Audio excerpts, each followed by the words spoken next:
അണ്ണൻ തമ്മിൽ അഭിനയിച്ച ആളാണ് തോന്നിയിരിക്കുന്നത്. ആര്? ചേട്ടാ അണ്ണൻ തമ്മിൽ അഭിനയിച്ചിട്ടില്ലേ? ഞാൻ അഭിനയിച്ചിട്ടില്ല. ആര് പറഞ്ഞു? ഞാൻ കണ്ടിട്ടുണ്ടല്ലോ അണ്ണൻ തമ്മിൽ അഭിനയിക്കുന്നത്.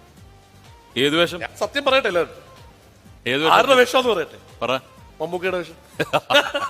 മലയാള സിനിമയിൽ ശരീരം വിറ്റിട്ട് വന്ന ആദ്യത്തെ നടനാണ് സാറേ ഞാൻ. അതിൽ മമ്മൂക്കയുടെ ഡൂപ്പായിരുന്നു. സിനിമയിലെ കുറെ പാട്ടുകളില്ലേ, ആ പാട്ടുകളൊക്കെ മറ്റു പലർക്കും പാടി അഭിനയിക്കണമെന്ന് ആഗ്രഹം ഉണ്ടായിരുന്നു. അവർ പാടി അഭിനയിച്ചിരുന്നെങ്കിൽ നരസിംഹ എന്ന പാട്ട് നരസിംഹ പളനി മുരുകൻ അപ്പൊ രഞ്ജേട്ടനാണല്ലോ എഴുതിയത്. അദ്ദേഹം മമ്മൂക്കാനെ വെച്ച് എഴുതിയിരുന്നെങ്കിൽ മമ്മൂക്ക ആയിരുന്നില്ല കളിക്കേണ്ടത്. അത് ഞാൻ അവതരിപ്പിക്കും. യെസ്, അതായത് നമ്മൾ ആഗ്രഹിച്ചിരുന്ന ഒരു കാര്യം, അതായത് നമ്മൾക്ക് ഇഷ്ടപ്പെട്ട